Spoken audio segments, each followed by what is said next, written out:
Hello, friends. Politics often looks like a shop window. Bright slogans, impressive numbers, military parades, ceremonial speeches. But if you look behind the glass, you see something very different. Complex calculations, compromises, and vulnerabilities. In our recent videos, we focused on China's weaknesses. That sparked heated debates. Some agreed, some disagreed, and a few even accused me of working against China. But the goal here is not to be for or against. The goal is to show the real picture. And the reality is this. China is a country of sharp contrasts. Its weaknesses are obvious, and we've already discussed them in detail. But alongside them are undeniable strengths. Ignoring those strengths is just as dangerous as ignoring vulnerabilities. In fact, they are what make Beijing the primary rival of the United States and the West as a whole. Today, I want to show you the other half of the picture, so we can see China in its entirety. But before we dive in, let me make one clarification. Some of the very same factors we previously described as weaknesses will now appear as strengths. That's not a contradiction. In politics and economics, the same feature can cut both ways. It can be a source of vulnerability and, at the same time, a source of power. Take a simple example. The massive scale of China's economy is a strength because it gives the country resilience and influence. But the same scale is also a weakness because it constantly needs to be fed with new growth. The political system works the same way. An authoritarian model allows quick decisions and long-term planning, but it also makes the country less flexible and more vulnerable to its own mistakes. That's why it's important to understand. Nothing I say here cancels what we discussed before.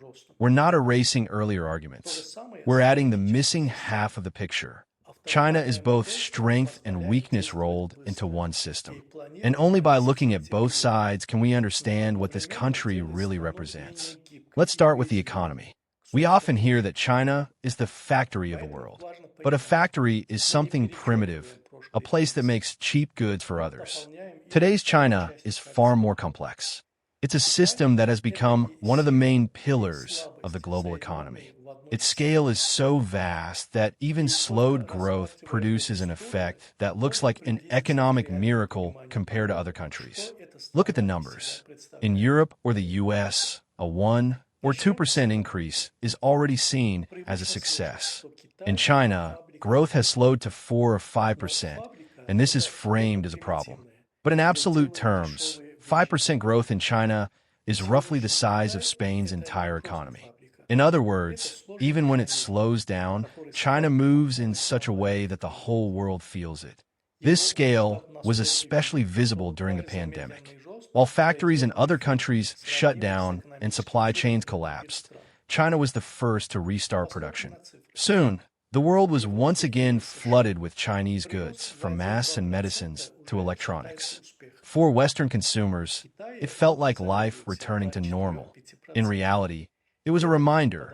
Without China, the global economy struggles to breathe. Another important shift is the turn toward the domestic market.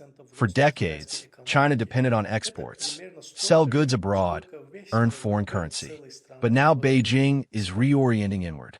1.5 billion people make up a market big enough to sustain entire industries. This is a strategic insurance policy.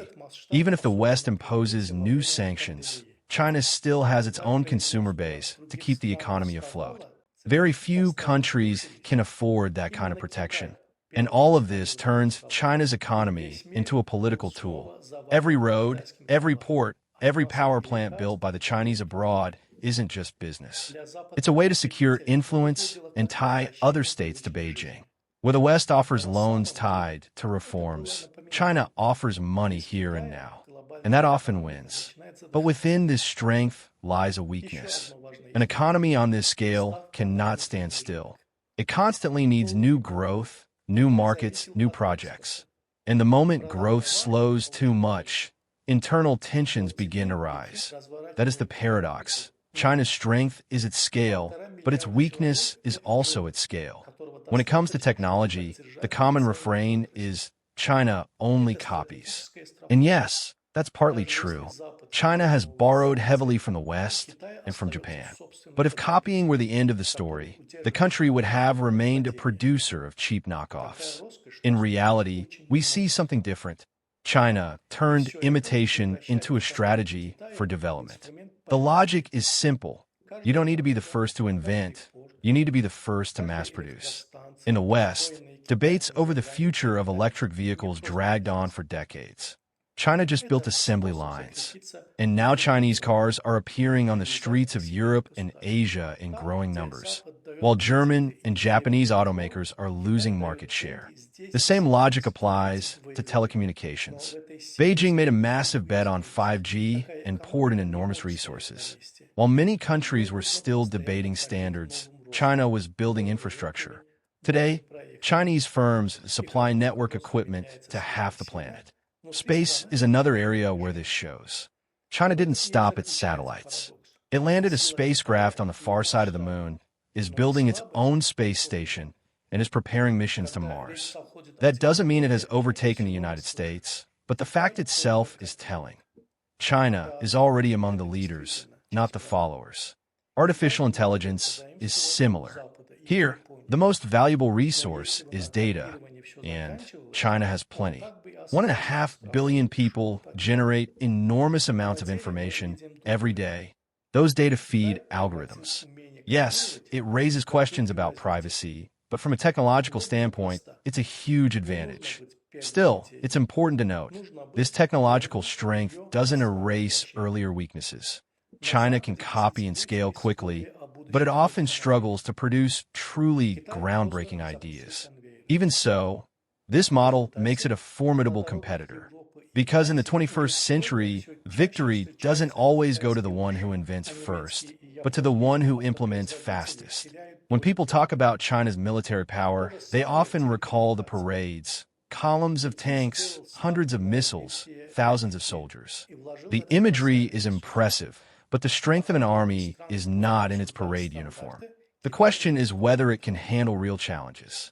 Today, China has the largest navy in the world by number of ships. Its fleet of aircraft carriers is growing, submarine forces are expanding, and hypersonic missiles are in development. And none of this is just for show. The main goal is to block adversaries from China's coastline and to prevent the U.S. from acting like it owns the region. But real strength is not only in hardware. China's system allows for extremely rapid mobilization. Factories that yesterday were making consumer goods can be switched to military production almost overnight. That is a key difference from many Western countries, where such changes take far longer. Of course, there are limits. China hasn't fought a major war in decades, which means its combat experience is limited. Many of its capabilities remain untested. Still, underestimating its army would be dangerous. The strategy isn't about winning isolated battles, but about shifting the overall balance. And in that balance, China's military is already a serious factor of deterrence for the U.S. and its allies. Again, we see the same duality. The army is a strength, but also a weakness.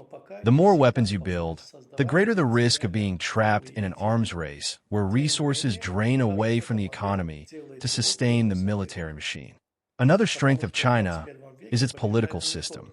To many, it looks rigid, authoritarian, and inflexible. But this very model allows Beijing to do things that take democracies years. In China, there are no endless parliamentary debates, no elections that change policy every 4 years. Decisions are made quickly and implemented from the top down.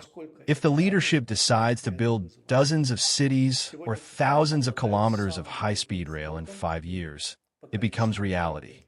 In the West, such projects often stall in political disputes and shifting priorities. This style of governance gives China a strategic advantage. It can plan decades ahead. The Belt and Road Initiative isn't a slogan, it's a 50-year program. In Beijing, they are confident. Leadership won't change, policies won't shift, and plans will last long enough to be completed. But that strength has a flip side. An authoritarian system works only as long as the leadership itself works. The absence of open criticism and independent institutions means mistakes pile up quietly until they explode. For China, that's a real risk. Speed and scale can easily turn into massive blunders. So the political system is both an anchor and a liability. It allows decisive action, but at the cost of flexibility and self-correction. China's strength also extends abroad. If the U.S. projects power through military bases and alliances, Beijing uses a different tool: infrastructure and loans.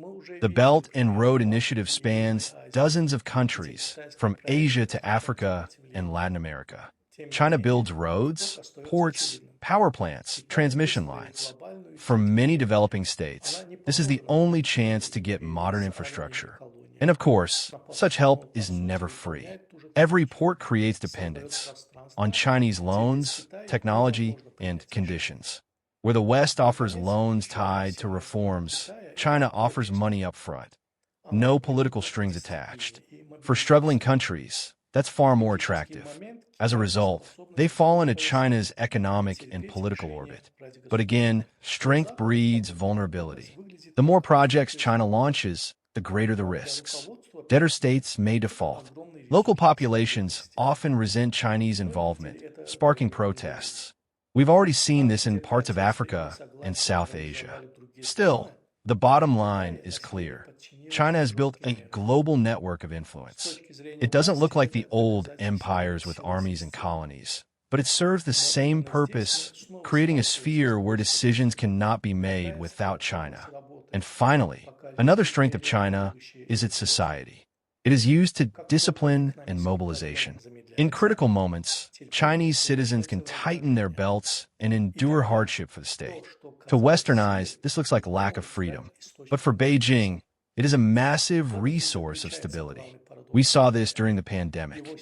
In countries where protests and disagreements paralyzed government action, in China, people accepted strict measures. From the government's perspective, that was proof of the system's strength. But here, too, lies a paradox. Such cohesion works only as long as people believe in growth and a better future. Once economic momentum slows, patience can quickly turn into frustration. What looked like strength can become a source of crisis. And this is the central paradox of China. Its strengths, the economy, technology, military, political system, global projects, and disciplined society, together create the image of a monolith. But behind each strength hides a weakness. Scale demands constant growth. Rapid imitation of technology reveals a lack of true breakthroughs. The political system ensures stability but erodes flexibility. Influence abroad brings partners but also resistance. We discussed China's weaknesses in previous videos. Today, we've talked about its strengths. Only by combining both perspectives can we see the full picture. China is neither an invincible giant nor a doomed colossus. It is both at once. And in that duality lies the central intrigue of the 21st century. Thank you for watching. Support the channel with a like and a subscription, and share this video with your friends. It helps us grow. And if you'd like to support the channel even further, you can become a sponsor.